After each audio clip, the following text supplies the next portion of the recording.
sexually oriented content. Listener discretion is advised. Adam Carolla and Dr. Drew. Loveline, coast to coast. Hey, everybody, it's Loveline. I'm Adam Carolla, and coast to coast is right. That's Dr. Drew. I'm out here in New York. Dr. Drew is back at home in L.A. Drew? Yeah, I'm here. How are you? What's happening? Well, you know, living the life out here. Yeah, what are you doing? Well, let's see. You know, tonight I went and saw Cabaret with my old friend Molly Ringwald in it. Oh, wow, how fun. Yeah, it was good. So I don't want to give... Yeah. I don't see you at the theater somehow. I know. I don't see me at the theater either. But I just see you, like, lighting farts and things, and it just doesn't... I don't know.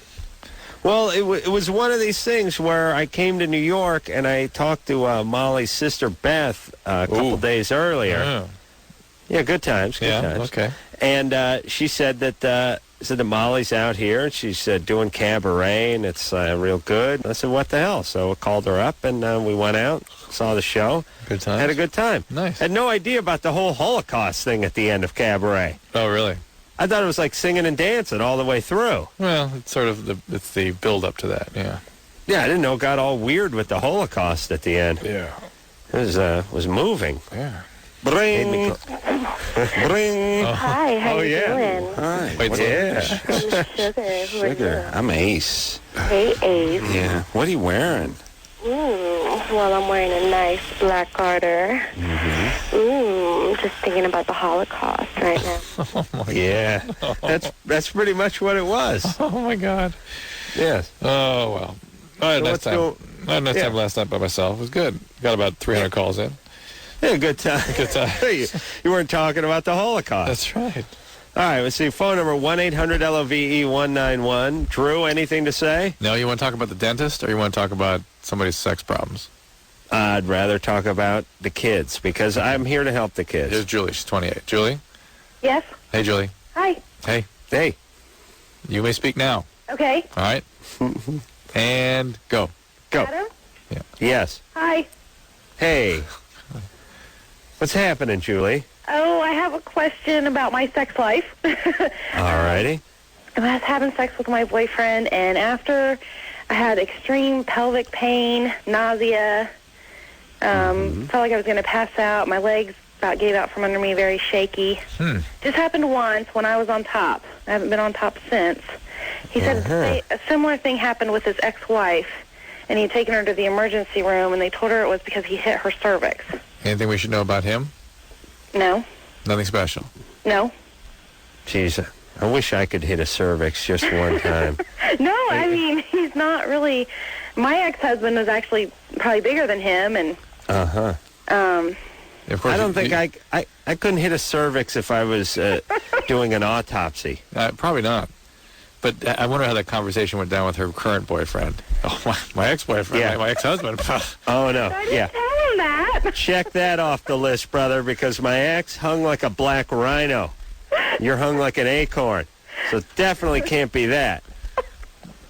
Now, All right, so... You could have an infection. You could have ruptured ovarian cyst or an endometrioma. Or there's other things it could be, and you ought to see a doctor about it just to make sure there's something else going on. You've had children before? Yes. How many? 2. Any problems with those pregnancies? Well, I've had 4 pregnancies. I have 1 living child. What happened with the other pregnancies? I've had 2 miscarriages, and I had a son that had Dandy Walker malformation. Yeesh. What is that? Water on the brain. Oh, boy. So what happened with him? He died when he was an hour old. Oh, boy. That's horrible. Well... So what about it, Drew? Yeah. Get with it, Drew. Let's go, But buddy. I'm also a DES daughter. Really? I don't think that, I really doubt that has anything to do with it. However, again, get a pelvic exam, get an ultrasound, see what might have been causing this. This is Justin. What's it? Hold on a second. Hey, you said get with it. I'm going to go the rate I went last night. Listen, Jackhole. I'm also a DES daughter. Oh, okay. Well, I don't think that should have anything. Yeah. What the hell's what's a DES daughter? Diethylstilbestrol, which is, there's some risks of tumors and things in her case. Why do they call it a daughter? Because it was her mom that took the medicine. The daughter's Oh, okay. All right. Well, Drew, you got to explain. You got to say it's a medicine or mom talk. All right. Okay. All right. That's why you're here. All right. Justin. Yes. 22.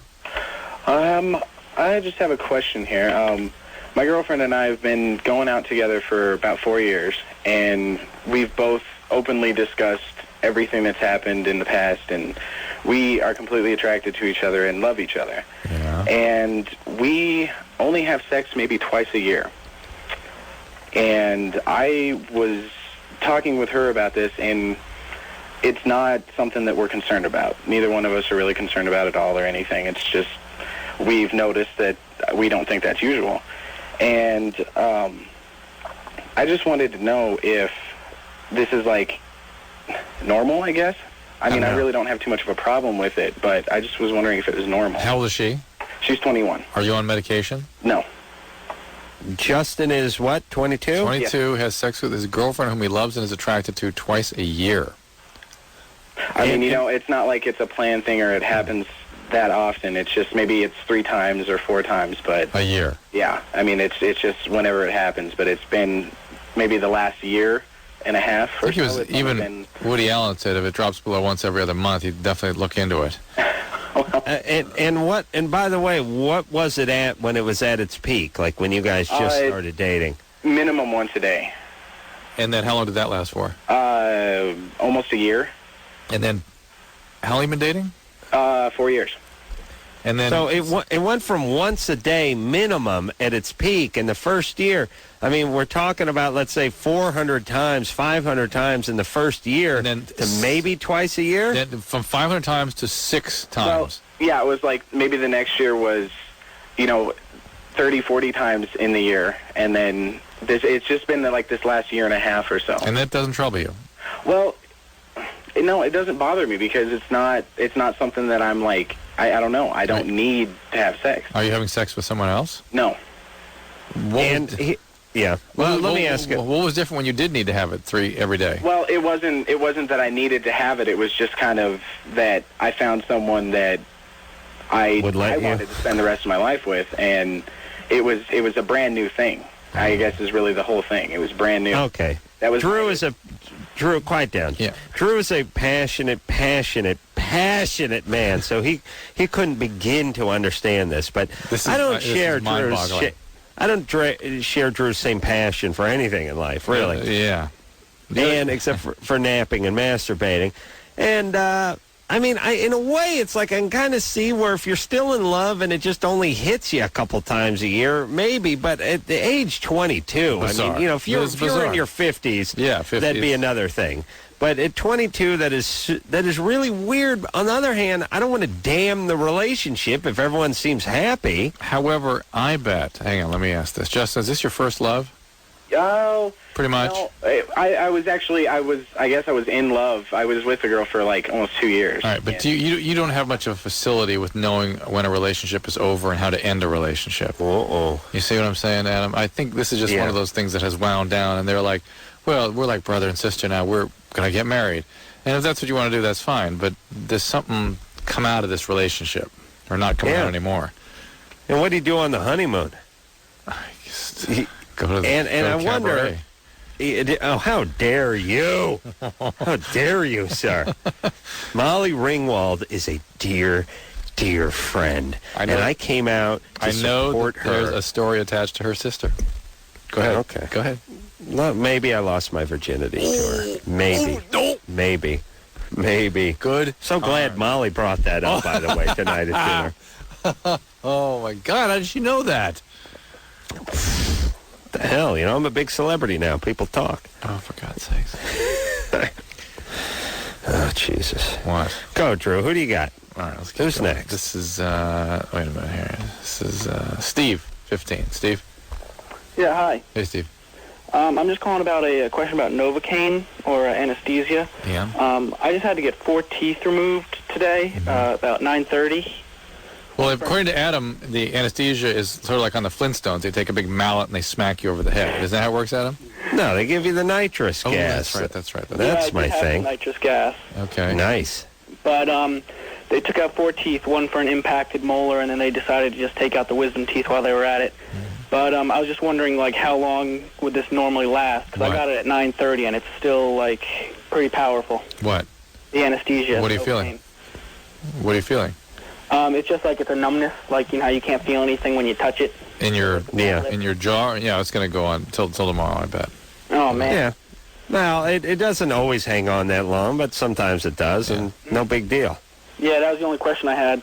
Unless he damaged one of the nerves coursing by there. It's a possibility always, but I doubt it. Well, let's be honest. I mean, the Novocaine injection should be gone about 5-6 hours down the road. They probably did some kind of special block, I bet you.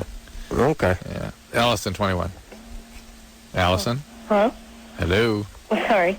What's up?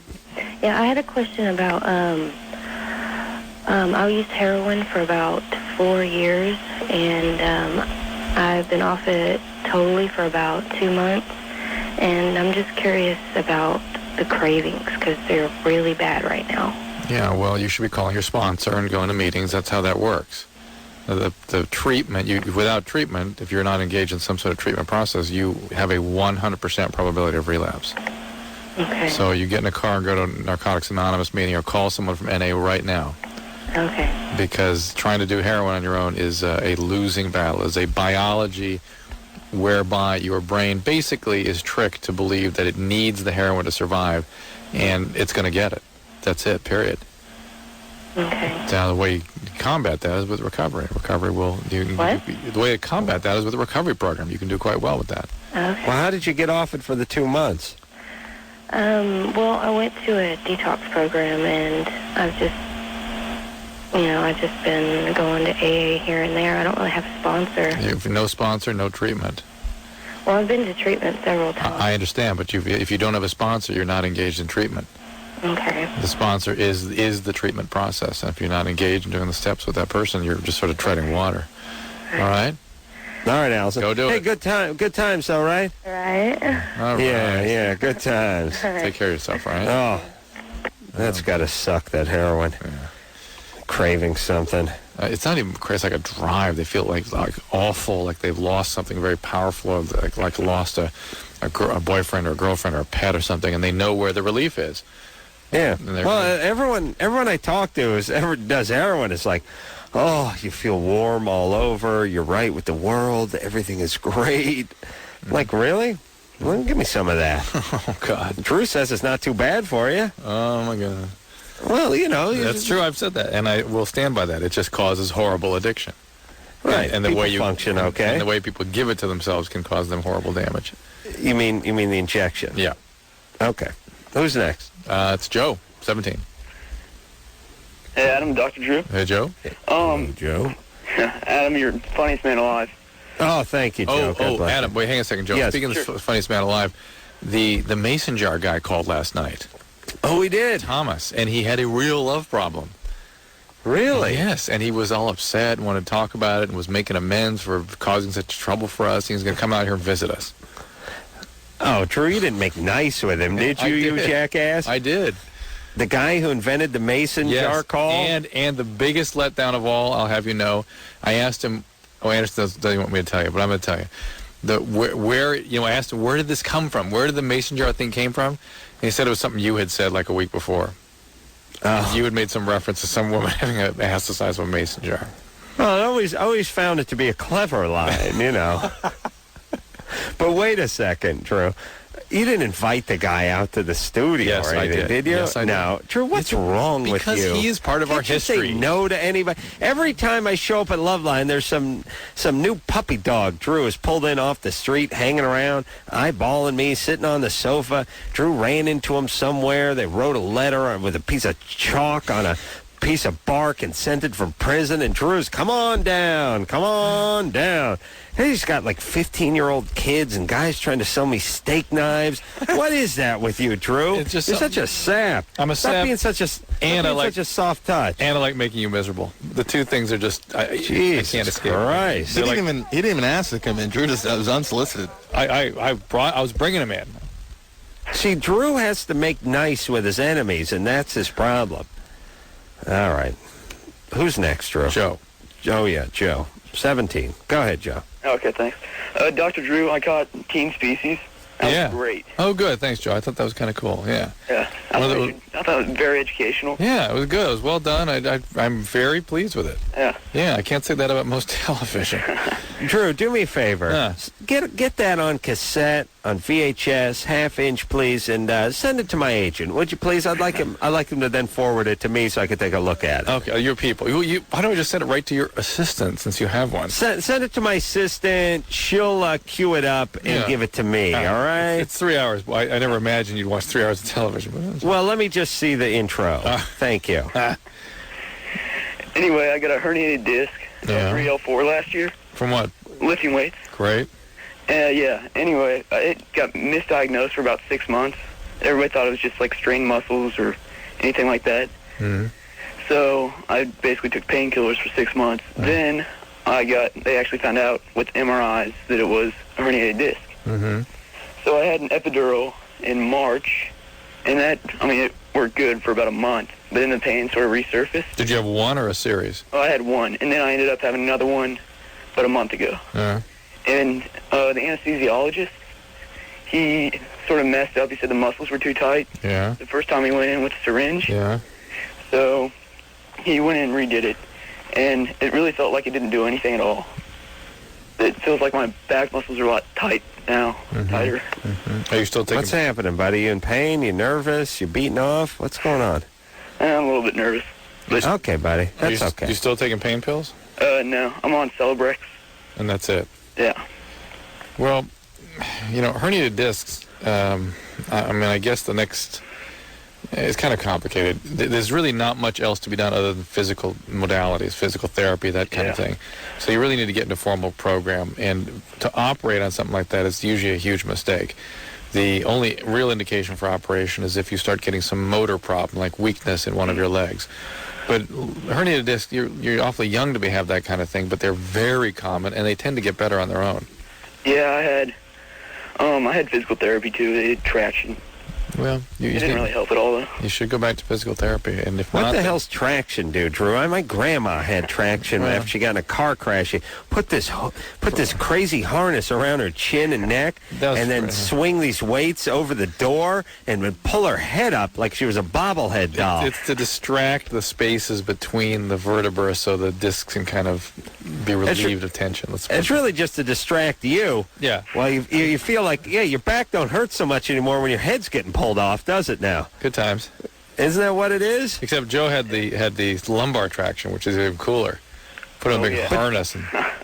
Oh, really? Oh, yeah. Yeah. But, Drew, you know what's a good, everybody, and, Drew, I don't know if we've ever really discussed this, but a nice basic thing for people to do, I mean, maybe not Joe because he's had an injury, but hanging off a bar, just stretching out that vertebrae. The upside down hanging? You don't have to do it. You just put your arms up on the thing and dangle yourself. Just from absolutely, just from pull-up bar. Yeah, just put who did that. Yeah, well, you don't need those gravity boots. And Drew, what year was it that everyone decided it was a great idea to be inverted? I know. Remember that? Yeah, about 1988, 87. Yeah, someone said, "Listen, man, here's what happens." Would you get rid of Joe, by the way? Well, we're not breathing in the background. We're done with him. Listen, your brain is in your head. Your brain's in your head, right? Blood is like the oil. Okay, it's like the oil. What oil is to your car? Yeah, that's what blood is to your brain. So if you hang upside down, man, and all the blood and the nutrients, the nutrient-rich blood, man, it goes to your head, man, that's going to make that engine hum. Because listen, the man decided you need to be upright, and who said you have to be upright all the time? That's right. God intended man to walk on his hands, but then the floor shine people got hold of who work for the man, and they forced us all to walk upright, man. But in real life, man, we'd spend half our time inverted. I'd be talking to guys' genitals if I didn't have the timing right. You know what I'm saying, man? Like we'd go out for dinner, and my friend's head would be down where my feet are, and his balls would be sitting on the table in his soup. You know what I'm saying, man?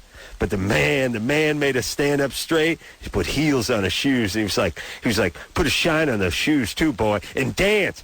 Okay, here we go. Okay. Yeah. All right. Kim is 26, 28? Yes. Yeah. Go ahead. Stop listening to the radio and turn it off, and go ahead and ask your question. Uh-huh. Go ahead. Mm-hmm. Okay. Basically, my boyfriend and I are having a discussion this evening about masturbation, and I said something like, I started masturbating in the first grade. And then he says something like, well, I don't think that's normal because you're supposed to do that once you hit puberty. So that was Did my your dad rape you? He's right in a sense, although it can be normal sometimes. Children that become sexualized, we always worry that something rendered them sexual, but just masturbating doesn't necessarily mean that it's sort of directed in a sexual way. Well, another reason that people start fooling with their genitalia in childhood is that there's a lot of chaos in the home. It's almost a self-soothing kind of technique, or sometimes an expression of aggression. Was there a lot of stuff going on in your home? I don't remember anything like that. I mean, this is very cliche, but my dad was a minister. But, I mean, they it was a very loving home. I don't remember anything. All right. Listen, we having all right, no physical. No physical abuse? Huh? I'm sorry? No physical abuse? No, none that I remember. Okay. In fact, my dad was strict, but he was never, beyond. Never hit you? Yeah, no, nothing like that. All right, so it may just be normal. It can be. Yeah. Well, would you quiet down, please? Were you having an orgasm, or are you just diddling? No, actually, I remember having orgasms. All right. But with chicks, it doesn't count, Well, in my experience, talking to these women that have done this, often they're the ones that are multiply orgasmic later. Is that you? No, not at all. No? I mean, occasionally, but that wouldn't be anything to speak of, so. Okay. All right. No big deal. Okay, well, it was just one of those things that we weren't really sure if that was normal or not. Well, it's not routine. It doesn't necessarily mean abnormal, okay? Mm-hmm. All right. All right, tell your boyfriend Drew said fine. Relax. Right. Good times. Good times. All right, should we take a little break here, Drew? Yes, let's do. You got anybody you want to talk to coming up, or? No. Oh, yeah, here's Nathan. He needs advice on oral technique. Girlfriend says she feels nothing. That's me. You say hi to Matt there for me, will you? I will. All right. I'll give him a nice big wet kiss for you. Matt's the engineer over here at Westwood One or CBS out here in New York. That's where I am. Drew's in L.A., and we'll be right back after this.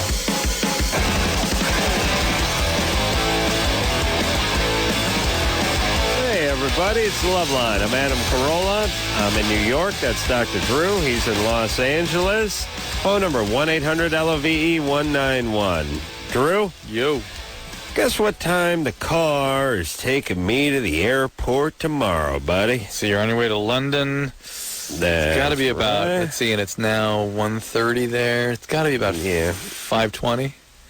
Well, 6:15. We pushed it back to 6. Oh, yeah. Because and they're pissed. And they're angry. even though it's an international flight, we still figured why get there 2 hours? Hey, let me ask you this, Drew. They say if you're going to fly internationally, get to the airport 2 hours early. I hold on a second. Now, I flew to the Bahamas about 5 weeks ago, and I had to present my passport, but that was it. I just showed my passport, and no extra time. What's the deal? All I remember is I flew twice internationally this year, and it wasn't a time thing. They just have a requirement, just like, certain airlines close the door, arbitrarily at a certain point. This is that kind of requirement. You got to check in 2 hours in advance? There was that kind of a thing. I don't remember what the timing was, but I remember there were a bunch of arbitrary sort of time things. Well, the plane leaves at a certain time, and you check in. That's what I did last time. Good time. All right, good times. Who's up? Nathan, 20. Hey, how you doing? Good. What's up? Good. Adam, y'all are awesome. Y'all are great. Thanks, Nathan. Hilarious. Thank you. I got a big problem, though, guys. Drew, what are you doing? What? I'm laughing at you. I heard you belch, Oh, yeah, sorry.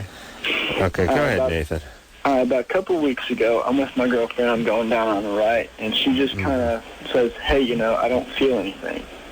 And, of course, I stop and, other ways of getting her off and everything, but, am I doing something wrong? Or what are you doing? Just doing what I've seen in videos, but that's about it.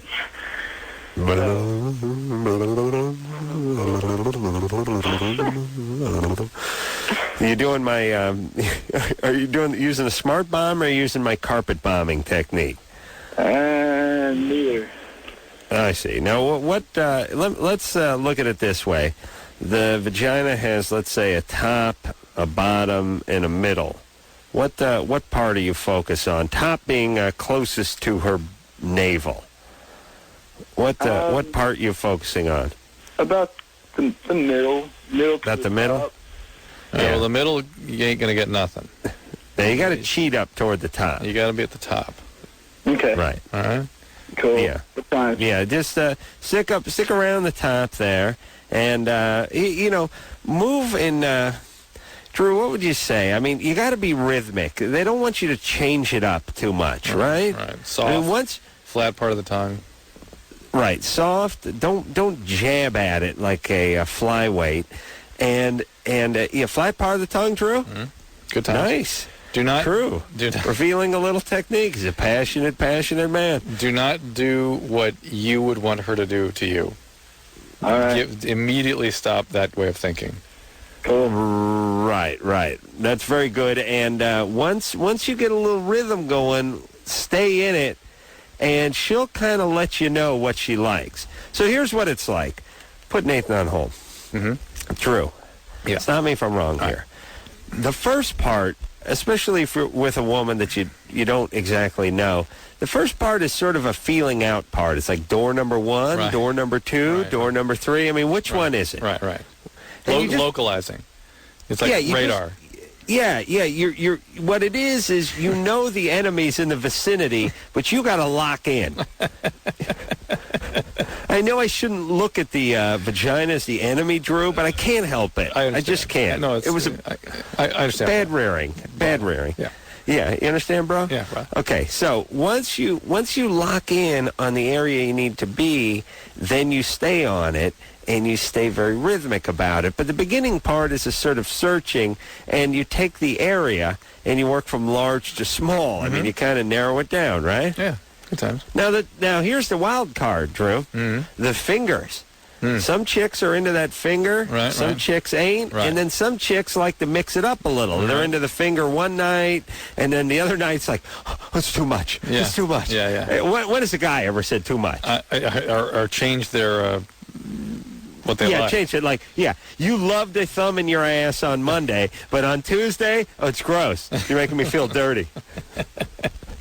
It's like a guy could be into BJ's or doggy or whatever he's into. He'd be into it when he was in the 10th grade. He'd be into it 10 years after he's in the grave, right? He's walking around the nursing home into it with a walker, thinking about that. Right. It was so easy. Women, predictable. So predictable. You women, you have to keep us on our feet all the time. You know what women are like? Women are it's like driving a rental car. You never know where the wipers are. You don't know things. But every day is like a new rental car. Oh. You don't know how to adjust the seat. You're in the driveway. You're spending 20 minutes to get in the goddamn seat to move. You never can get any kind of rhythm because they're always mixing it up. Us, we're like a golf cart. Yeah. We don't even have gears. Unicycle. You just hit the pedal. No, unicycle you can't ride, though. That's right. I mean, I can, Drew. I mean, that's my thing. Yeah. But, golf cart, just hit the pedal. That's it. Feel much better now. This is Ryan, 23. Unicycle. How you doing, Adam? Dr. Drew? What's up there, Ryan? Hey, I had a question. As far as ecstasy, took probably about 100 pills. Mm-hmm. And just want to know what the long-term effects would be. Well, what are you experiencing so far? Well, it was just like mild depression before. Well, it's getting better now, but I mean, I think it's been continuing like that for I feel different, that's for sure. Yeah, and how about the idea of going out socializing? Is that still as appealing as it used to be? It's getting better. Have you had any panic attacks? Just one time. All right. So the way it usually goes is it's somebody who has the lifetime injury from ecstasy, which you have to have had after 100 hits, basically. Initially, somebody who's very social suddenly is not really interested in going out, then starts isolating, then starts having some panic attacks and becomes agoraphobic, doesn't want to go outside, and then gets depressed. And then depression can lighten up for a while, and then it will come back, and it can be really very intense. So it's worthwhile talking to a doctor who's used to treating this, because it can be problematic. Okay? So you think long-term effects would be... Depression and memory difficulties. Jeez. Okay. All right, so you need to talk to a doctor who's dealt with this, because it's a very common thing right now. Okay. All right? But good times. Yeah, for sure. I mean, good times. Good times. Yeah, for sure. Logan. Drew, give a little drug speech for a second. All right, what would you like to hear? Which one? Okay, give 42J. And what I'm saying is I know it sounds real trite, and we've said it before, but we haven't said it in a long time, which is, no free lunch. You can get your kicks. Right. That's get right. Your kicks all you want, but you got to pay the fiddler at some point. That's it's right. Like nature. That's the way nature works. Your brain is a perfect instrument. You start effing with it, it gets broken. It's like a exquisitely sensitive, perfect instrument. Timepiece. Timepiece. I beg your pardon. Swiss timepiece. And Swiss timepiece. And you're taking it scuba diving, and you want to go weightlifting, and you hit it with a hammer. Not going to work so well. Just isn't. Right. But here's what I'm saying. Everything in life is exactly this way. Mm-hmm. I mean, you can screw around and drink and party all the way through college, but then you don't have a good job waiting for you when you graduate. And you can eat like a pig and never exercise and do whatever you want. Everything, by the way, is enticing because you can get away with it for a certain period of time. Mm-hmm. And you know what I'm saying? That's right. And what sets us over the edge is a need to feel better. If we have some problems regulating our emotional lives, which many of us do because of abandonment and helplessness in childhood, or we have drives which become independently initiated. In other words, you have a genetic mechanism that once triggered starts driving you to go doing these things, and that's addiction. All right, that's it. Yeah. I'm saying no free lunch. You do whatever you want, whatever you could start a life of crime right now. You probably wouldn't get caught for 5 years. That's right. But eventually you're paying the fiddler, and that's across the board. That's the one common thread. That's the one theme I've noticed in life. Do all the X you want, and then comes the time when someone holds their hand out and says, "Now it's time to pay." Yeah, that's how it works. That's right. Logan, 24. Hey, man. Hey, man. Hey, I appreciate you guys letting me get on and on the air and everything, but, man, I'm got to get off this phone, man, and I appreciate you at least letting me get on the show, man. That's okay, buddy. You're going. Why have you got the phone? Because it was a kind of a company phone, and I'm about ready to go home, and, I mean, I didn't want to just hang up and just be a little ass and not just, you know what I'm saying, not to think it's a bogus call or anything, but I got to get off. I just want to stay on long enough to tell you that, I appreciate you letting me get on, but I got to get off the phone now. Logan, the really cool thing is that in the minute and a half you've been explaining that to us, could ask your question. Well, that's cool, but I got to go, man. All right. Appreciate it, guys. Where are you working, Logan? I'm working for basically a courier service. Courier service, like the occurring of an atomic bomb or something? That's something that's going to explode? I think that's a car-related thing. I see. Yeah. All right, Logan. Well, maybe next year. All right, man. I appreciate it, though, anyway. All right, buddy. All right. Good times. Good times. This is Chris, 14. Drew, hold on. We ever had that? I don't think so. Hello? Chris. Well, hey, what's up? Well, hey, Chris. Adam, you just want to say hi? Oh, I'm a god? Thank you, buddy. Man alive. I've never heard anyone funnier. And Dr. Drew, you're the coolest. Thank you, Chris. What's going on? Thank you, Chris. Okay. Chris is 14, by the way. He's never heard anyone funnier. Well, I'm starting high school this year. Yeah. Mm-hmm. I'm wondering if you guys can give me, like, life strategies. Anything good? Life strategies for high school? Yeah. Like anything I can use. All right, and we've always said we wish that we had us stepping down and talking to ourselves when we were 15 or 16, right? Yeah. Right. Okay, here's our chance with old Chris here. Actually, I never said us. I said me. You. Well, we each wanted to talk to ourselves. No, I think you wanted me to talk to you when you were 15. That's true. All right, okay, it's you. All right. And I wanted me to talk to me. All right. Actually, I wanted a BJ. I know. Well, that's one of the things you wanted to tell your 15-year-old self, right? So go ahead. Right. Like when the guy with the nappy hair who's in his 30s comes up wants to give a BJ, let him do it. That's my advice to you, too, Chris. If an older guy who looks like you, but he's fatter, and he's got a little gray around the temples, wants to perform oral on you, it may be you from the future. Let him do it. But you might interrupt the time-space continuum, Adam. Oh, that's true. Somebody could erupt. All right. So let's see. You're going into the 9th grade? Yeah, this Tuesday. Okay. Actually. All right. So I'll go with my advice, and Drew, you can chime in, or you can just give your own when you're done. All right, let's go. I would say, time passes incredibly quickly in life, and it seems to drag on when you're in the 9th grade. Right. And certain things you don't want to do because they're like 3 months off. Right. It's like somebody says, "Oh, you should sign up for driver's ed." Oh no, that's 2 semesters away. Why bother? Get your name in early For and on the everything. top of the list for everything. Because why not? It's going to come around. Yes, that's the thing, Drew. I went through my whole life until I was 30 like nothing was ever going to come. You know what I mean? Like, oh, I don't have to sign up for that. I don't have to fill that out. I don't have to wait in that line. I don't have to do that. Because it's 2 months away. It's 2 weeks away. It's 2 years away. It'll never happen. They call that depression. But, okay. Oh, is that what that is? I think it's just bad upbringing. That's, well, of course. How about not getting obsessed about anybody? Not getting too focused on a single woman. Getting very cathartic there, Drew, but yes. Yes, that's what we've always said we wanted to tell ourselves. Right, okay, here's the other thing, I'm too. really shy, though, so, like... So it's really going to happen to you, believe me. But here's the dealio. If you find somebody that you're attracted to or that you have a crush on, maybe she's in the 9th grade, maybe she's in the 10th grade, give yourself like 2 weeks to make something happen. Don't have 25 months go by with you staring at her from afar and freaking her out. You like somebody, you make a move. You go up and ask her out. You go up and introduce yourself. There's no crime in that. And you know what? If she doesn't like you, fine. That's right. Check it off, move on. Move on. That's the key ingredient in this whole process. Do not... But you can't move on. You can't move on unless you go talk. I understand, but you got to talk, and then if it doesn't work out, if things aren't right, whatever, don't go back and regroup, go back to the war room.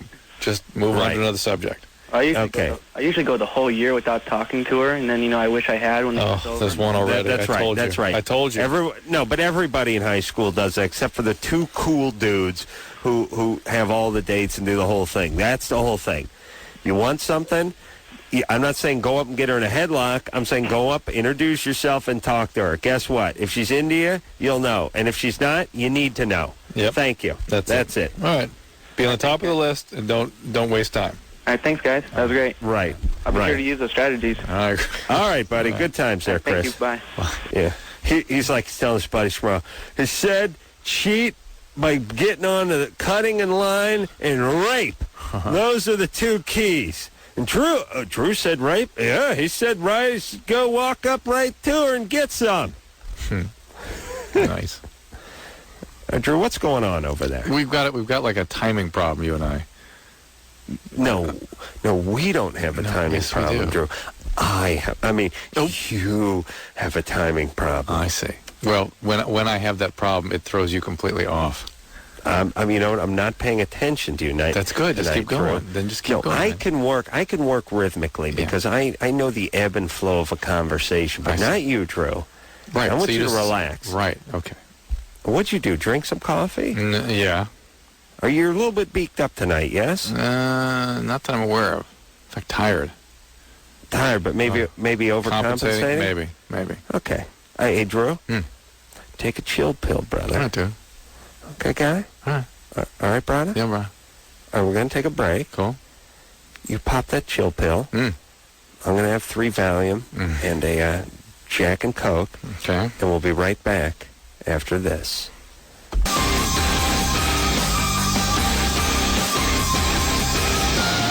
Hey, everybody, it's Loveline. I'm Adam. I'm in New York. That's Dr. Drew. He's in L.A. Phone number 1-800-LOVE-191. Hey, Drew. Yeah. Let me ask you a little medical question here. All right. I have just been sweating my ass off lately. Sweating? I'm shocked. I know. I know, but I've really been on a roll. I mean, maybe it's probably the humidity here.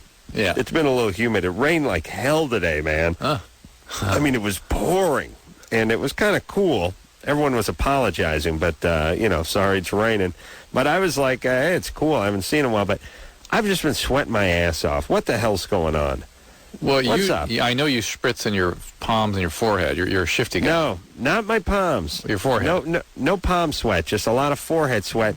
But just overall, I'm a sweater. I mean, I got to slow this down a little bit. I'm getting old. Isn't it supposed to slow down when you get older? I think if you're in better shape, it's less. I really do. I'm in good shape. I'm working out more than ever. All right. And you're in a humid environment. That makes it awful. All right, but please, give me a drug or something. No, V, come on. You could shower, and you could use deodorant. A shower, I'm sweating after I'm done showering. No. I work out, I sweat profusely, then I get in the shower, and then as I'm getting dressed, I'm sweating through my shirt because I'm not done sweating yet. What can I do, Drew? Seriously, I'm at my wit's end. I'm going insane. I eat dinner. Everyone's looking at me like, what's wrong with you? My forehead's dripping down onto my nose. I would check your thyroid. You take medication. You're drinking too much. That's it. Oh, yeah. Well, that's no big deal. That's cool. Dude. Everyone else drinks, man. Oh, dude. That's not the booze, is it? Could be the booze. Could be the weird sleeping hours. Oh. Could be the Ambien you take regularly. Could be thyroid. We gotta check your thyroid and make sure. Aha! Finally. Finally, we're on to something here. I gotta check my thyroid, Drew. What's that last one? Thyroid? Thyroid. Yeah, all right. So it's not the sleeping medication. It's not the booze. It's not the irregular sleep or the chronic masturbation. No. You're saying it could be the thyroid. Could be. We're going to write that down. Get that blood test, baby. Dudes have thyroids, right? Oh, yeah. Okay, because certain parts, only chicks have. That's right. Michelle, 18. Okay. Michelle? Hi. Oh, what's going on? What's up, Michelle? I have like a issue with sex. I just don't like the idea of it. Mm-hmm. Or with intercourse. You think it's yucky, or is it scary you, or what? I don't like the whole thought of, a penis in there. Did something happen to you? Bitch! No, I've never been, molested or anything. Anderson. Have you ever had sex? What? Have you ever had sex? No. Never, okay. Mm-hmm. Right. And let me ask again, though. I know it's a weird thought, but is it a scary thought? Do you think maybe this is going to be painful, or does it seem embarrassing? No, I just think it's gross. Yeah. Gross. All right. What's the furthest you've got with a guy? I've done everything else. So oral sex is okay? Yeah, that's fine by me. I don't know. And let me ask you a question with the oral sex. Mm-hmm. When the guy, do you see it through to completion? Yeah. When you're giving it to him? Yeah. Do you have an orgasm if he's doing it to you? Yeah. So you get a big mouthful of yuck, and that's okay though, right? Yeah. It's very interesting, Drew. Yeah. And it really makes you think that and I agree with your first inclination, that what's up? Like, would something happen? Like, maybe you don't know about it. Maybe you're blocking it out. Like, here's someone who's engaging in oral sex frequently or regularly, and the guy's finishing off. I mean, he's using that mouth like it's his sink, right? Yeah. No problems there. But something inside, something coming. So issues of receptivity are sort of a problem for you. Are you on a medication? Off and on. What medication? I have bipolar. All right. So again, don't you think maybe that's a sign that something may be up psychologically with you, Michelle? What do you mean? Okay. I can see you've made some great strides and have some deep insights into your psychological being. Maybe you need to talk to a therapist about this? Well, I've been seeing a therapist for probably 9 or 8 years. Okay. But I thought you said... Have you brought this up? Yeah. And what kind of things do you work on when in the context of this issue? Usually they say this is good, I'm not ready. All right. We agree with you, by the way, that this is better than going the other way, which is the other direction you might have gone. Yeah. Did they give you any suggestions as to what this is about or where it came from? Because, every time I have, a boyfriend, once it starts getting, more physical, I just back off and I get freaked out. Were you abandoned or something growing up? What happened? My parents are still married, and, I have a good relationship with both of my parents. You always have had? Yeah. Okay, I'm done, Drew. Right. That's enough. Have you ever seen a porno? Yeah. And what do you think of that? I get, All right, get rid of her, Drew. All right. That's enough. The fact is, there's something peculiar about it, but maybe she's just sort of underdeveloped. You know what I mean? She's immature because of the bipolar illness, sort of delaying her, but she's in treatment, she's had therapy, she's opening up. Yeah. This should take care of itself, and it's a much better way to be than how she might be. You know what I'm saying? Right. Yeah. Which is basically just a bottomless penis pit. That's right. A penis receptacle. Penis rest. True. Better than bottomless penis pit? Yeah, better. All right. It's kind of too obvious. Really? Bottomless penis pit? Yeah. Too obvious. Yeah. Have you ever heard me say that before? Probably. Be serious. You'd be great on the stand. Jesus, probably. Well, I mean, the probability is with me that you've repeated things. You know what I mean? Never the odds said, are with me. Listen, let me explain one thing very quickly, Drew. Yeah. First off, if I had said bottomless penis pit before and Anderson heard it, even if Anderson thought he heard something that sounded even close to that, don't you think he would have chimed in by now and reminded me that I said it before? And dropped it in? Don't you think Anderson would have chimed in by now and reminded me that I've said it before? Yes. I'm not talking about dropped it in. I'm talking about said I said it before. I see, yes. Think about Anderson's psychological construct. Yes. And think about what his role is on this show. Yes. And think about him his glee. Knowing. Yes. Yes. Okay, so now you know I haven't said it before. It was so obvious that I didn't even need to come on and say that. There you go. Let's go to break, all right? Yeah, penis holder. Look, you're going to Europe tomorrow. Relax. Penis holder. Relax.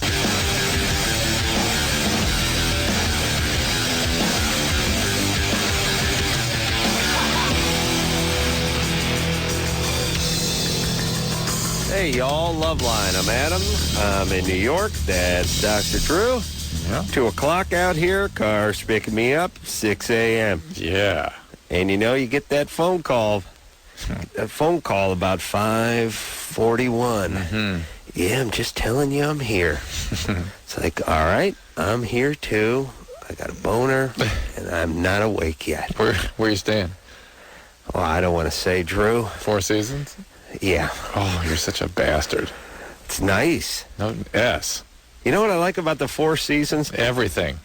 Four Seasons is great, but the Four Seasons does stuff that you don't even need. Mm-hmm. You know what I mean? Like, you come in, you know, first off, there's a guy trying to hand you slippers every 10 seconds. You know, there's slippers everywhere. It's like, I spent my whole life barefoot. You got nice carpet in here. I'll walk around barefoot. No, put the slippers on. Man, you're the guy that was digging a ditch with a coffee can when you were 24. That's right, underneath a condemned building. And now, you know what I like is, you know, they turn that bed down. They put, you know, they got the big showers. They got the TV in the bathroom. You know, the person comes in and folds the edge of the toilet paper so it's presentable. You know, like a chick's got to come in at 9 o'clock to fold your toilet paper so the edge comes down to a point like a picket fence. You know.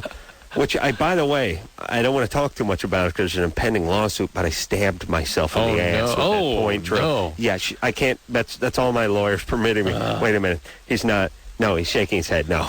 He's in the room with me, Drew. I can't talk about it anymore, but I rammed that pointed part of the fold up my ass. But the other thing I like is they actually take it, I don't even know what it is. It's sort of a cross between a placemat and a carpet remnant, but they put it right at the edge of the bed. Oh, yeah. Not right. at the front of the bed, but the part where you climb in. Where so your you don't feet have touch to the ground. Yeah, you don't have to step off of the carpet onto the bed. You step onto this little, like, doily. Yeah, it's a doily. Yeah, and there's slippers. Again, there's slippers there. I have a pair of slippers from the time I climb out of my slippers to the time I get into bed. There's an extra set of slippers there for that 3 feet. My feet has to swing around. Yeah, Good times. They're called the interim slippers, Drew. Good times. Yeah, sometimes I just wear one when I'm trying to keep it real. You know what I'm saying? Nice. Yeah. Okay, who's on, Drew? Let's go to Joel, 19. Yeah. What's up? Not much. What's up, Joel? You got a question? Yeah, I was just wondering how to get rid of paranoia and verbal abuse. Paranoia and verbal abuse. Yeah. Somebody's doing that to you?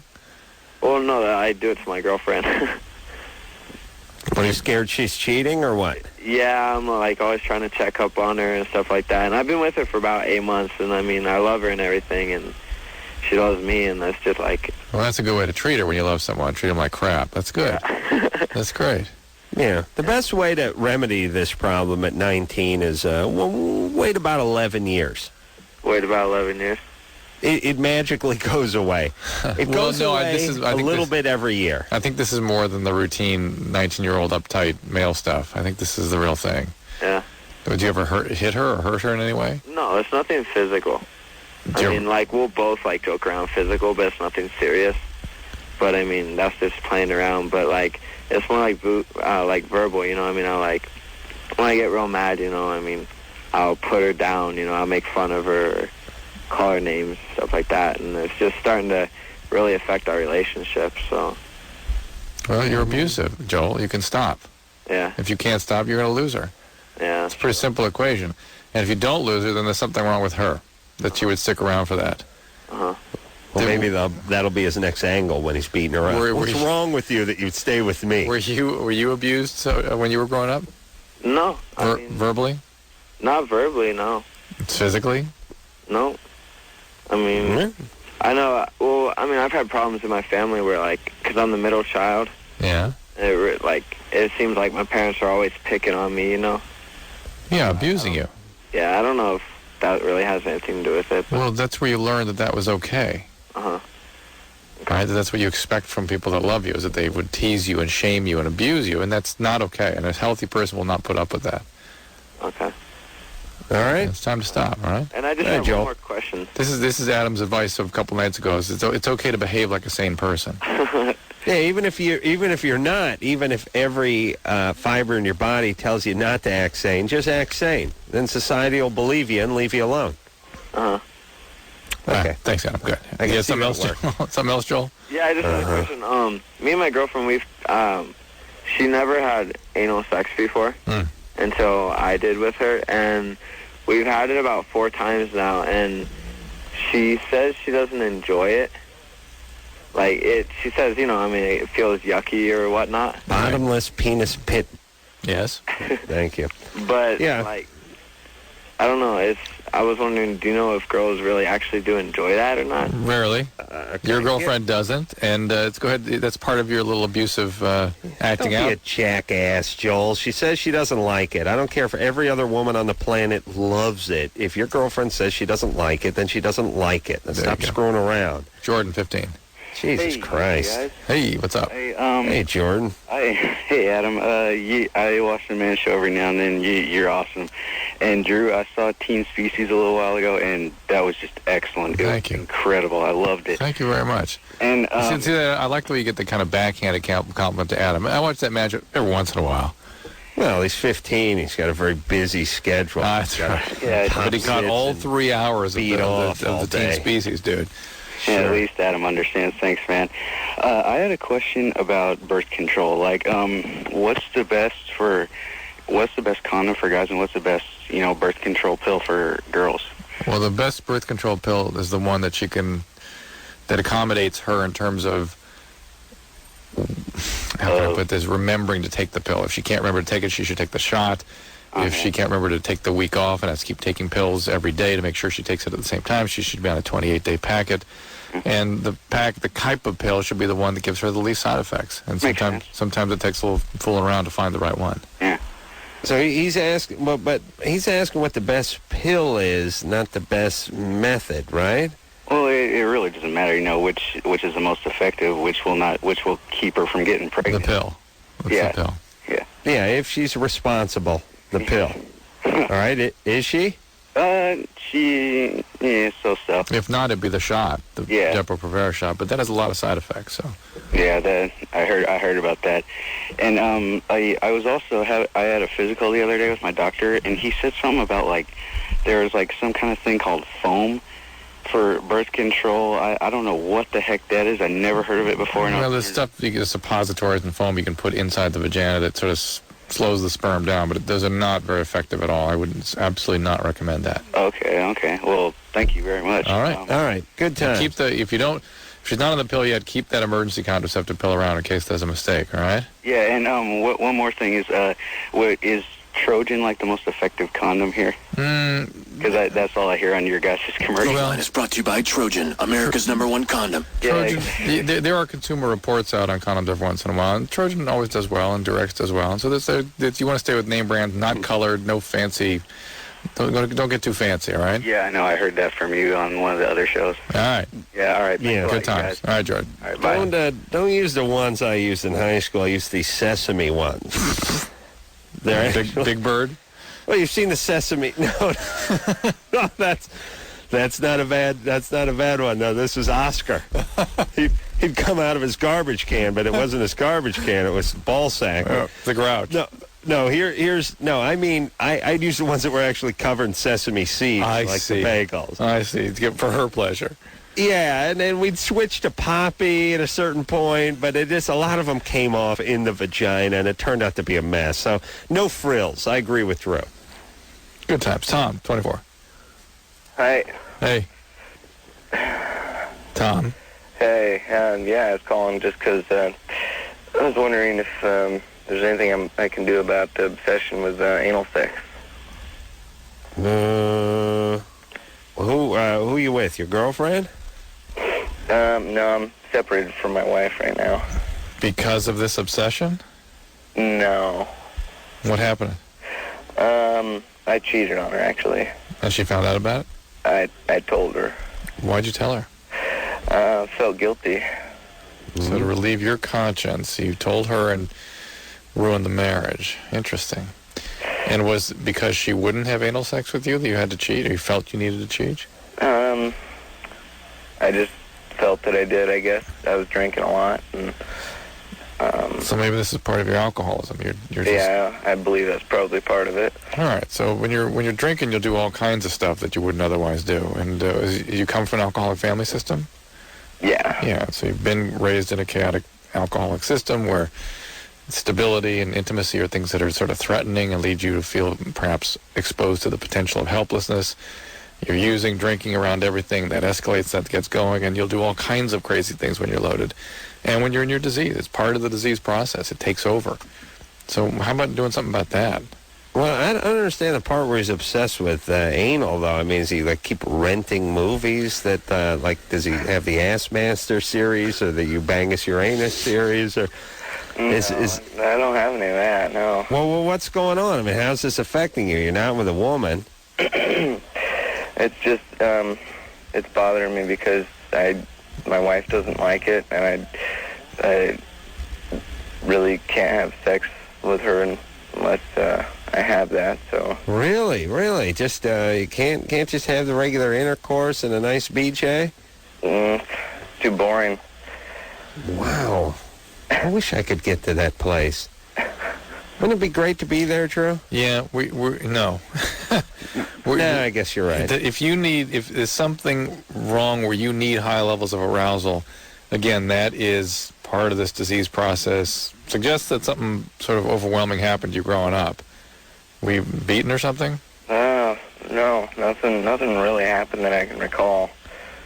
Nothing that I can recall. Well, then it may just be part of the disease. You're in the disease enough where in order to get any kind of experience, you have to have these very highly arousing experiences. Using any other drugs besides alcohol? Pot. Cocaine? No. Just pot and alcohol? Yeah. All right. Well, it's time to look into this because it's already ruined your marriage. I predict that with treatment of the alcoholism, this obsession will settle down. You'll always probably like it, but you won't be ruining relationships over it. Okay. All right. He sounds depressed. Oh, well, that's enough out of time. That's part of the deal. Pot and alcohol equals depression. I wonder if he's sweating profusely like me. Well, yeah. What do you think? Yeah. Seth, 16. Seth? Yeah? What's going on?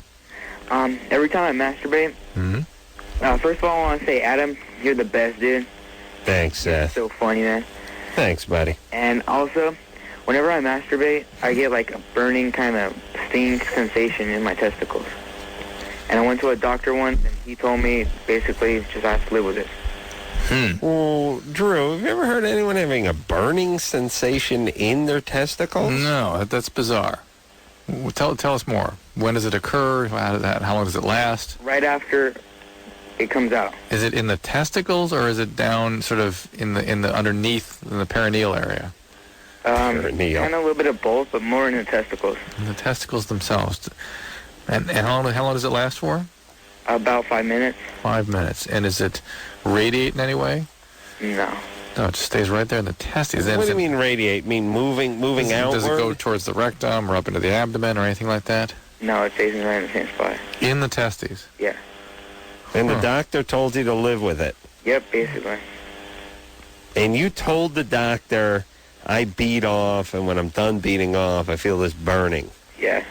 It's probably something along the order of a pubococcygeus muscle spasm, which can happen after orgasm. And usually that pain feels sort of visceral and kind of radiate towards the testes, but mostly it gets sort of down between the testes and the anus in that neverland. Wait a minute, Drew. Do you believe this guy told his doctor that he beats off and then he feels the burning and the doctor told him to live with it? Something to that effect could have gone on. I mean, he could have checked him out and said, I don't find anything. It's just, don't worry about it. How many times a day is this cat good for? Ask him, Drew, because if this is burning, I want to know how... Is he telling someone to shut up? Yeah, my little brother's messing around here. All right, how many times a day do you beat off? About once a day. Once a day, even with the burning, huh? Yeah, I have to tolerate it. Yep. Can't stop. That's what I love about guys. What are you going to do? You got to bite the bullet. Yeah, it's, I mean, you got to beat... Drew, I mean, you got to beat off 29, 30 days a month, right? Yeah. What are you going to do? There's a little discomfort. Yeah. What are you going to do? Just like the doctor said, live with it. He was a guy. Stay in bed or not stay in bed and not beat off? I mean, you got to keep trucking. That's right. All right, what's up? I can't take any medicine for anything? No, not likely at 16. This has been going on how long? About a month. A month? Yeah. You said you saw a doctor about it a long time ago. Yeah, about a month ago. Drew, this isn't hanging together. I don't believe this guy. I just don't. He's got a burning sensation in his testicles, which is, by the way, we've never heard of on this show. Number two, it's been going on for about a month, and so he went to his doctor a long time ago. And what's 16-year-old named Seth? And all guys named Seth are jack-offs anyway. That's a clinically proven fact, Drew. Well, I've done research. There is one caveat. 16-year-old named Seth from Riverside. Hey, there is a river in Riverside, man. Okay. He goes... Right. Would you get rid of... Shut up! Was that Seth? Oh, yeah. Yeah, listen, Drew, that's how you know it's bogus. Yeah. You're always listening to the voice and the affect and what's going on. No 16-year-old goes to the doctor and says, I'm beating off and my balls hurt. You're right. Thank you. All right. This is Scott, 18. Hey, first of all, Dr. Drew, I'd just like to say that I really respect you. Thanks, Scott. I've never heard you, stumble on a subject that you've tackled. Anyway. Yeah, you got to listen to a whole show. All right. Well, anyway. Okay, first of all, I haven't masturbated for, over 6 months now. And the last time I had intercourse was spring break. So I haven't really had a real ejaculation for that long. Well, what about nighttime? Barely. Like, a little bit, it wasn't really full explosion. How do you know you're asleep? Because when I wake up, it wakes me up. Drew, it's like when you wet your bed in the sleep. Sometimes you do a couple of squirts and then you wake up. You know, right? Exactly. You don't flood the room. All right. Anyway, what's up? What's up that at age 18 you haven't done anything for 6 months? I find it nasty after getting the golden prize. Yeah. I refuse to go back to it. It's kind of weird. Yeah, I say that every night, but I'm back. I'm back every night. Well, why? What's wrong with you? What's up with you? I don't like to do it. It makes me sick. Makes you sick? Yeah. Are you religious? Hey, well, listen, one thing somebody told me, I was in my 20s, but you don't have to eat it. Yeah. I didn't know that. Is that unhealthy anyway? Is it unhealthy? I didn't swallow, but I was 27 years old when I found that out. Is it unhealthy? Well, no, not necessarily. Nature will take care of it for you. It will emit during the night. I I'm wondering, are you saying is not doing it unhealthy or is doing it unhealthy? No, it's not. Is that any, does that affect your arousal? Like, yeah. be able to not get it up as much? Well, your testosterone levels will kind of drop off a little bit. It will, but it's all right. Will that affect, like, my sex drive? Yeah, a little bit. Maybe. What's up with this guy? Scott, are you religious? No, not necessarily. I don't like to do it ever since, having sex. And you had sex once? No. I had a steady girlfriend a few months back. And so if you found another girlfriend, you'd continue to have sex? Oh, definitely. I'm dying to have sex. But I don't like that. You don't look at stuff on the computer or have any porn movies or anything? It doesn't necessarily turn me on. Like, I went to a strip club, 2-3 weeks ago, and I was aroused only once when I was getting a lap dance. Like, I had, full frontal everything. And it just wasn't working for me. Are you on any medication? No. Do you have any medical problems? No.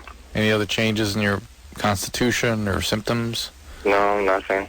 All right. It might be worth having a medical evaluation just to make sure there's nothing going on. But, yeah, maybe that's just you. It's no big deal. It's fine. All right. All right? Thanks. Appreciate it. Yeah. Just the fact that it's such a big change is a little concern to me. Let me say this right now. I want to go on the record. I could not hang with Scott. I have no doubt. I was going to say that. I said, Adam, I know you're offended, incensed, and you could not hang. However, doesn't make Scott a bad guy. Well, but to me, people say, like, that guy's a racist, and I may not be the race that he's racist against, but it's a turnoff, man. Yeah. I can't hang with that dude. This is you like know what that. I'm saying? Yeah. That's what this is. That's what this is for me. He's a spermist. Ejaculist. He's an ejaculist. Wait a minute. I thought I was ejaculist. He's something. You're an ejaculator. Oh, thank you, buddy. All right, what are we going to do? Take a break? I think so. Who do we got coming up? Let's see. We've got Paul, who's dating. I guess he's black and dating a white woman and wants some questions answered. Oh, there's my racist. There you thing. go. All right, we'll be back after this.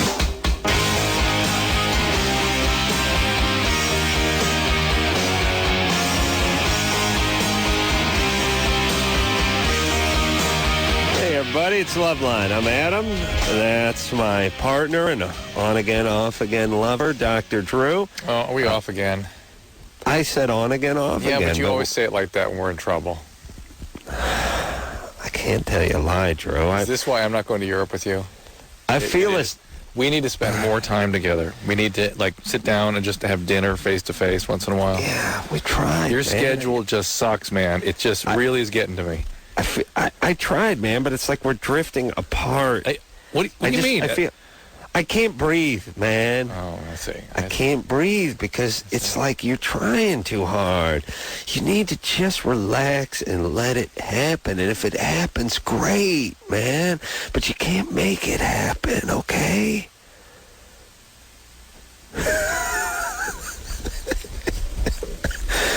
What I'm saying? And I'd like to get on top every once in a while. You know what I'm saying?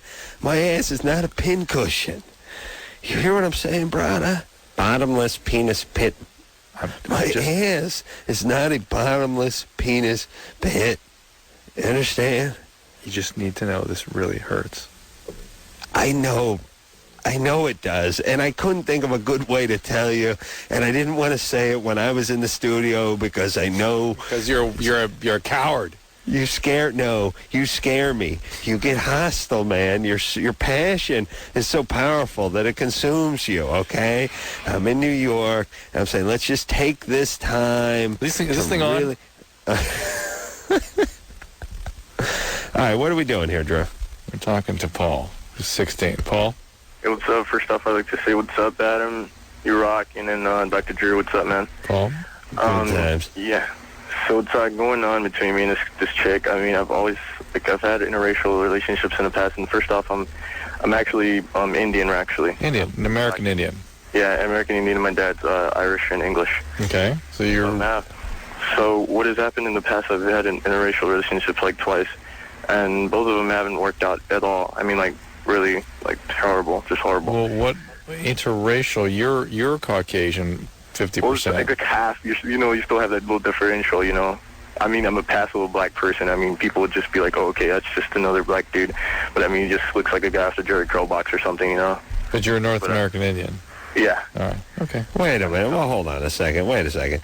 You're one half American Indian. Yeah. And the other half is like Irish and English. Yeah, my dad's like Irish and English.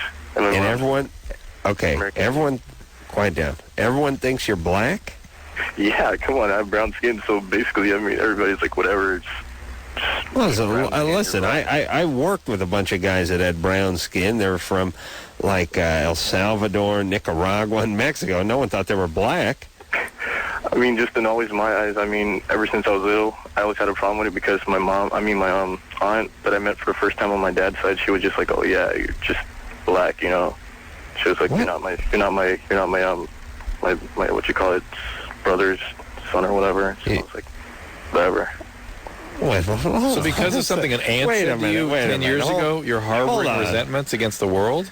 What? So because of something an aunt said to you 10 years ago, you're harboring resentments against the world? No. Well, everybody does this to him. That just affected me in a way. That just affected me, and like ever since. And then I got old, and then it was just like always in my head. I was just another black dude out here. When I moved out here, because I moved out here.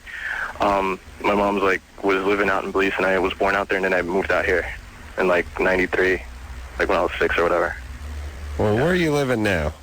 I'm living in California now, in Los Angeles. Oh, okay. Drew, don't let him say out here without saying where he is. I don't know where that is. All right. And is Blythe? What's that? Is Blythe? I don't understand the question. Where did you move out from? Oh, Belize City. Belize City. Oh, okay. Belize City in Central America. Oh, okay. I thought that was Belize. Okay, well, look, here's the deal. Your aunt said to you, you're just another black kid when you're when you're 6 and you're half Indian and half Irish? What are you talking about? Hey, that was her comment, Yeah, I understand, but you've allowed that to affect your sense of yourself ever since? And you've had everyone just looks at you as some black guy? Oh, and who cares, by the way? But what is the big deal? Who cares? But, I mean, come on, South Central. Come on now. I live in South Central. It's Los Angeles, South Central. Well, what are you doing, though? You wearing like a do-rag and your jeans hanging that down around your knees? Or what's going on? I'm a skater. I just dress how I want to. Basically. Do you dress? Do you look black? Do you talk black? Do you wear your hair in that way? What's your hair look like? Your hair should be straight. Yeah. But then you date people who are not a North American Indian. Exactly. And you make a big deal out of that? No, not a big deal out of it. It just doesn't work out because, like I said, I've had relationships like that in the past, and it's like, I mean, I'm just frustrated over it. To the point I just forget all these. Why don't they work out? Okay, the first one was with a straight up a Caucasian or whatever, right? And that just didn't work out because she had a kid already. She had a kid at 12, and then I found out about it, and she didn't want me to find out about it. All right, but why do you even bring race into that one at all? He's an idiot. Because, well, that was just because she was just like, you know what I'm saying, she got tired of my my color and everything like that. No, she did not. No, she did not, Paul. That's ridiculous. Straight up like that. She was just like... she knew that was a button that she could push with you, and so she went down that path to try to upset you. I guess. Well, of course. But I know for sure the second one. The second one was with this other chick, and then she was like just like me, half white, but she looked more white than me. And so then, and mostly her. Why did she start dating you then? Because we were like friends from like kids, like ever since. Oh, why would she be friends with some half breed like you? And especially she's not even Caucasian. Again, race comes in inappropriately. She wasn't even. What are you talking about, Paul? Look. All right. Put Paul on hold. Let me just rant here for a second. Look, there's racism out there. Not about 1/10 as much as what everyone yaks about, but it's out there, and some people get the short end of the stick. But let me just say this: there's every ism out there. That doesn't make racism any better. But there's every ism. Ugly people get the ass kicked out of them. Fat people get the ass kicked out of them. And yeah, unfortunately, so do people with darker skin oftentimes. But you know what? And here's the thing no one ever talks about. A lot of people, guilty white people, go out of their way to try to compensate for the bad ones, for the few bad ones that try to make those people feel bad. And they really do. And I don't know if anybody ever realizes that. No one ever talks about it. It's like this weird little secret amongst whitey. But most us sort of liberal, guilty white people, we go out of our way. We're nicer. We're nicer because we feel bad for what our ancestors did or what the guy down the block may have done. But listen, if you're going to wear this thing like it's some kind of badge, you're going to just find it and see it everywhere. Bad crap happens to everyone all the time. People are told no. They're told, I don't want to date you. They're dumped by their girlfriends and boyfriends. Their job applications are turned down. They're cut off on the highway, and people stick their finger out the window. People beat up people and steal from people. People do all sorts of horrible things to people. But if you're a white guy, you just figure, well, S happens. If you're something else, you think it's because of your skin, and that's a sad way to go through life. Does it happen sometimes because of your skin? Yeah, it does. But you know what? Not nearly as much as it happens just because it happens, and that's the way life works. There's another layer of this with Paul, too, which is he is so conscious of this and so uptight about it and so focused on it that when he has a girlfriend who's angry with him and wants to get back at him and hurt him, she goes right for that button. And that just confirms his sense of the world right there. Boom. She just goes, it's because of your skin, knowing that upsets him, knowing that that's his weak spot. True. There's no race, by the way, who has straighter hair than the American Indians. You ever seen an American Indian with a fro? American Indians got straight hair, goes down to their knees, and it doesn't wrinkle, it doesn't bend. It's just like straight away. And the other half is English and Irish, the other second straight hair race. So what is she talking about? He's got straight hair. What's he talking about? I don't know. Let's move on. All right. Stop looking for it, you jackass. And I'm sorry, by the way, what your aunt did to you. But I bet if you go back and do a little history on it, she didn't call you a black kid. Tim. Hello, yes? Hey, what's going on? Hey, pretty good. Doctor, I have a question for you, sir. Yes. I have a prostate cancer question. Benign hyperplasia or adenocarcinoma of the prostate gland. Well, those are two different things. Correct. I understand that, sir. My question to you is, my pathology instructor, I'm a medical student, was saying that mechanical stresses of, like, let's say, overuse or, like, ejaculating all the time will, in the long run, produce one form of cancer of the prostate. No evidence of that. However... Boring! However... Mechanical use of the prostate. I like that. Over-stimulating the gland, like excessive masturbation to the point that you're hurting yourself and causing discomfort and you compulsively masturbate in spite of it sort of not being functional any longer, that can contribute to pathology of the prostate gland, not specifically cancer. On the other hand, if you don't ejaculate enough, you can get prostatic hypertrophy. I mean, hygiene of the prostate is considered not delaying ejaculation, regular releases. You know, this is considered hygiene. Limit alcohol, don't lift heavy weights, don't do a lot of Valsalva. That's prostate hygiene. No, so there's a balance between the two. No, correct. I understand that. I just wanted to know where you draw the line when it comes to telling your young listeners when they say, doctor, masturbating, is that okay? Yes, it's okay. We all have sex. But I want to know if there's a point of, let's say, over sex is going to hurt the prostate in the long term with someone like 45 years old. I think you're confusing several issues simultaneously. Listen, there's yet another issue, which is there's a point at which testosterone levels are sort of at an optimal high, and maybe that slightly adds the risk of adenocarcinoma. Maybe the best place to be from the standpoint of risk of prostate cancer is underuse of the sexual organs, so that testosterone levels are dropping. But that's not a way to go through life. Okay. And the other hand, people, and the average amount of sex per week is about 2 times a week for an adult. Correct. And for a teenager, it's slightly more than that. And if they're not masturbating at that level, they're not maintaining prostate hygiene. Okay, well, I'm trying to figure out, what to tell my patients in the near future. So that's in your opinion, sir. Well, what would yours be? The way I was taught at my school is that excessive use in the long run will form some form of prostate cancer. And we were told to tell our patients to reduce the quantity of sex, or like the teenagers not to masturbate, Okay, well, you better pull the scientific literature on that, because it simply isn't out there. You have to find the primary documents yourself, because it's not out there. But what would that number be? How often should somebody have sex and be healthy? Well, given that the average in this country is twice a week. Hold on. I beat off 3 times during this conversation. No by doubt. the way. No doubt. So how often should it be? Well, no, I understand, sir, that every person has their own... How often should it be, given that the average in this country is twice a week? Oh, so let's say 3 times a week right now. Okay, so you think it should be 3 times a week?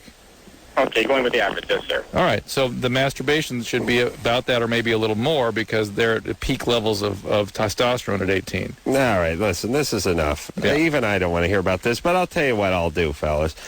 I will make you both happy. Yeah, you're gonna. Drew says the average 2 times a week. He says, 3 times a week seems healthy. I'm just going to put those numbers. I'm going to go I'm going to combine them. I'm going to go 32 times a week. You're going to do that? Oh, I see. 3 and 2. Good. Right, wait, that's right. But that's what you meant. That's the way I heard it. We can't listen to your standards until you bring it up with your therapist. Oh, please. Why? The masturbation is the least of my worries, Drew. Right now it's my excess and profuse sweating. It's really driving me insane. I got to take a pill, Drew. All right, so anyway, well, what about that? First off, every guy gets prostate cancer eventually, right? 100%. If you live to 100% of men have prostate cancer. Okay, so there you go. That's number 1. Number 2, he has no data to support this, but on the other hand, it's one of these things where it's like, well, every guy eventually comes down with prostate cancer, and you want to attribute it to something, so you find the culprit. I don't know what else you can do. And now that guys are living longer, it seems like we need to retrofit our prostates, Drew. Oh, yeah? I mean, like, we got like 70-year-old prostates. I mean, we got a prostate that's in us. It's like a car part that's like good for 100,000 miles, but we didn't know cars were going to start going to 300,000. That's right. And now they're all breaking down. Huh? We got all the other parts going good. Why can't we get that prostate on board with us? Well, I don't know how to answer that. All right, but you know what I'm saying. I know what you're saying. It wears out. It's like a set of tires. Damn. Right, we're going to take ourselves a little break, and we'll be right back after this.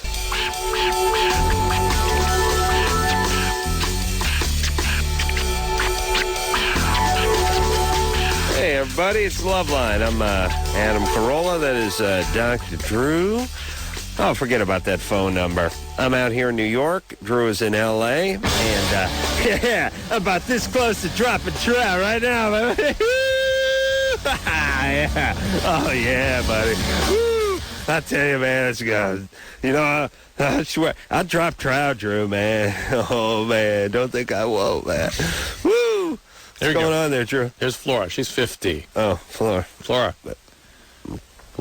Yes, hi. Hey. How you doing? Good. How old is she? 50.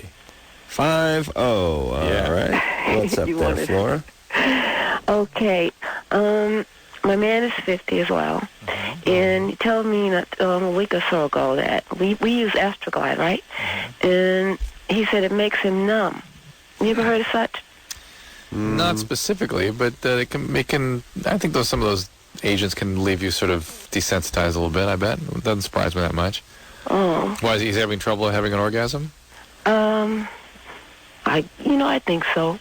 We can go on for hours and hours, and boy, but I've had about 20, and I'm trying to tell him to hurry up, and he still can't, so. Yeah, I think he may be just blaming the Astroglide. Maybe just all that time of activity is making him numb. Yeah. You think? What finally gets him there? Well, he likes me to flip over and, I go from the back. Not the back door now. I'm not talking about that. No, slow down. Now, I'm not 50, but at 50, can you turn over by yourself? Heck yeah. Okay, all right. I mean, we're very spry, I'm pretty good. I do yoga and everything, and I'm... Oh, okay, all right. All right, so you flip over on your own, Yeah. And he goes at you, a little doggy, and that finishes him off. Why don't you start that a little earlier? Well, we've done that too. And? Still a long time. I'm ready to say, I'm steady saying, baby, come on, let's go, hurry up. Oh, no, that adds 10 minutes. Huh? Each syllable adds 15 minutes. Each hurry up syllable. Oh. Hurry up. 45 minutes. But is... Well, I'm tired now, after an hour, so we've been... How often are you guys doing this? You mean, twice a week, maybe. Twice a week, all right. Twice a week. And now what about the oral sex? Does he enjoy that? Will that finish him off? Yeah. We're perfectly fine there. Yeah, why don't you just polish him off that way? I can't do that because he's got such control that I go on and on. My mouth get tired and my hand get tired. I can't. Hurry up! Wow. This may not, Flora, you think this is a control thing, like he's holding back. That's what I'm thinking, too. No, He's not. No. That's what I'm thinking, too. He's not. That, Drew? Yeah, I heard. I know. He says he's not. Flora, he is not. I guarantee it. He's not. No way he's holding back. There's no such thing. Not like that. No, listen, I don't want to sound, I don't want to get into this ageism here, but guys, when they've with a 50-year-old chick and they've been together for 100 years, there ain't no holding back. Believe me, if he could open up a spigot in his nuts and drain the thing into a Dixie cup and throw it at you, instead of having sex, he would do it. And women just, the thing about women is it's like they really refuse that guys do anything. Well, they refuse that's not intentional. Right, they refuse that guys are different and that they don't have willful control over everything. And they just refuse, whatever a guy is doing, if it's different than the way they would have done it or the way they feel or the way they think, then he's doing it. He's doing it to me. He's trying to do something. Well, he's trying to do something to me. He won't talk. Yeah, listen, this guy wants to come worse than an inmate. I am sure of it. And he just can't. I mean, why he's flipping you over, he's getting the oral, he can't do it. I would say make sure he ain't beaten off. Yeah. Number one. Make sure he's not on medication. That's why he's 650-year-old. Is he on a medication, Flora? No medication. All right, no medication. And at 50, your even passionate guys, their frequency slows down. Maybe they ought to have sex less frequently. Yeah, go down to once a week. Yeah. Or just tell him to polish himself off. You give him some good sex, that's fine. Good times. Yeah, good times. This is Katie, 19. Oh, wow, am I on? Yep. Oh, cool. Yeah, I was just calling in because the one guy who called in saying his aunt called him a black guy or whatever. Yeah. Right. Yeah, actually, I was thinking she probably said blackie, which is an Irish-Spanish cross. It just means an Irishman with darker skin and dark hair. Except she is the North American Indian. Or was that the dad's sister? What I was saying, though, is that she probably just used that term to define it. She was the whitey. And she said blackie. And that's an interesting hypothesis. Yeah, what did blackie mean? Blackie is an Irish person who has Spanish blood in them, so it gives them dark, straight hair. Interesting. And sometimes they get darker skin, too. Interesting. Yeah. I grew up with that one. You're that. You have that. I am. And I've got the light skin, but I've got the long, dark hair. Could you relate to what he was talking about? Yes, I can, actually.